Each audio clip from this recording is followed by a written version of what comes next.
My name is Tim Bergman, and this is my story. So junior year, I found myself in a weird spot where I was trying to figure out who I was after my injury with basketball. I felt like my identity before that was found in sports, and once I got injured and had back surgery, I kind of realized that I needed to come up with a new solution of how to be successful. Ultimately, the game plan was to go to college and be known as the basketball player, and then hopefully one day my goal was to play in the NBA, and that was the dream, was to make millions of dollars doing that. But that didn't work out. So come my junior year, I was in a weird situation. I decided that I wanted to start my own business. I was super money hungry, didn't know how to satisfy anything, honestly. Like, I felt like I didn't even know who I was. So I started chasing the things of the world. Found myself running an automotive detailing business at 17 years old, where I was making about $2,000 a week, and I still wasn't satisfied. I never found a way to kind of stop placing my identity in the possessions that I owned. I never felt like I had enough money. I was sitting on a lot of money in my savings account. I was 17 years old, and I bought myself a 50-inch flat screen TV for my room, just because I could. And things seemed like they were going good. A lot of my friends thought that I was doing awesome, and they were jealous of what I had, but I still wasn't satisfied. I knew that's not who I was supposed to be, and that's not what I was called to do. So coming towards senior year, I knew that I didn't want to go to college because it wasn't the same for me not playing basketball. I felt like if I were to go to college, I'd just waste my time. So I was still working full-time detailing, and then I decided I'm over working physical job. I'm going to go get more social office job. And so found myself at 18 years old working for a real estate firm, not really knowing what I was going to be doing, but I was taking the realtors classes and found myself wanting to just make even more money, because I thought that's where I'd find my happiness. And if I had the position, if I knew that I had power behind my name, if I knew that I was able to make money and support a family, that I'd be okay and that I'd finally be happy, especially coming from a family that we weren't poor, but we weren't like in the best financial position. So I ultimately felt like in order to be happy, needed money. So at 18 years old, I was working a 40-hour-a-week job, cold calling people while going to realtor school, getting my realtor's license, and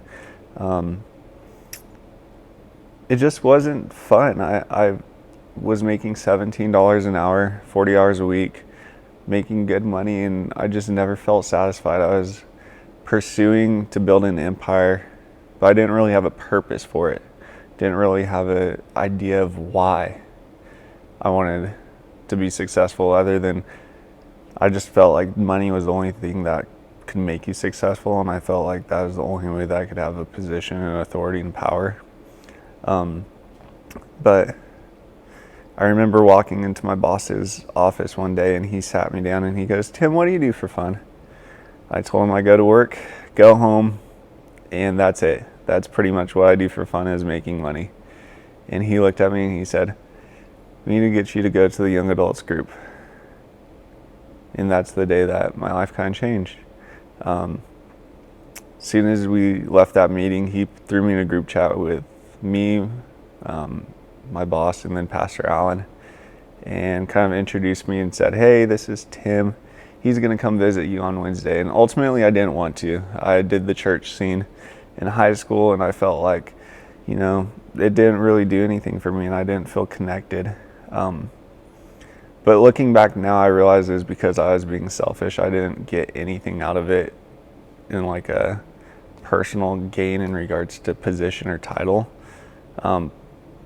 But that's what I thought.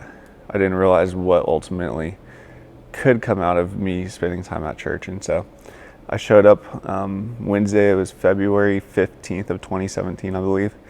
and my life got wrecked. Pretty much, I realized that I was looking for a title for myself, a position, possessions. I wanted to own everything.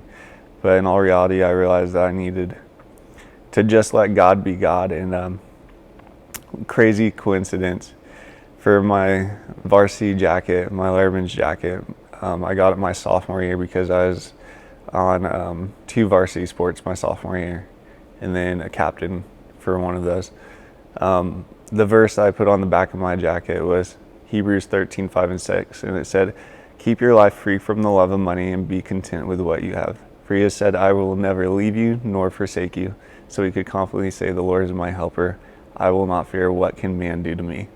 And in those moments, I was looking at myself and I realized I put that on my jacket my sophomore year, and I wasn't living that. I thought that was a cool verse and I thought it made sense. I thought it ultimately would help me in life, but I let myself get to a position to where I had no idea what it meant to really let God be in control of my position and my possessions. I was so confused, and I thought I had to provide for myself, but I didn't realize that God is the ultimate provider. I thought that I had to measure up to some great title to make a difference, but in all reality, coming to young adults, I realized I needed to humble myself and just be a servant of God.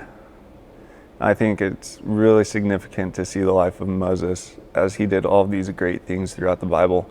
But whenever Joshua took over, they always kept on referring to Moses as a servant of the Lord. And I think it's crazy because in today's culture, we're so busy on our titles and possessions and what we're known for. But for a great person just like Moses to be remembered as just a servant of the Lord, I think that really is what inspires me today. Is, am I serving right? Is my heart right? Am I doing what the Lord has called me to do? And is that how people picture me? Because ultimately, if you don't have God as your priority, and if you aren't wanting to serve the Lord, you're never satisfied. You're always longing for satisfaction of other people. But I think whenever you just realize that God's going to do what he wants to do, he's going to give you the opportunity to be successful, but it's all about your position of heart. And if you don't allow yourself to be humble in those moments and realize that God's your provider, you ultimately will never be satisfied or feel like you can do anything. So on March 18th, I enrolled to SAGU SoCal. March 23rd, I walked into my job that I thought I loved so much and that I wanted to make money, and I resigned. I told my boss that, I feel like God's telling me that there's more to life than just working my life away. There's more to life than just money. It's about relationships, and it's about having a purpose to where you're satisfied. And I think that's with following the Lord, is whenever you find that true satisfaction. I think if you try to find it in your position or your possessions, you're just going to be always looking for the bigger, better thing. You're never going to feel like you have enough. You're never going to feel like you are qualified enough or have the right title. But if you just realize that you're a servant of the Lord, and that's all that God wants you to be, and from there on out, he'll provide and take care of you, that's where it really matters, is that you just have a relationship with God, and you just want to love him, and he loves you, and that's where you find your satisfaction. So my name's Tim Bergman, and that's my story.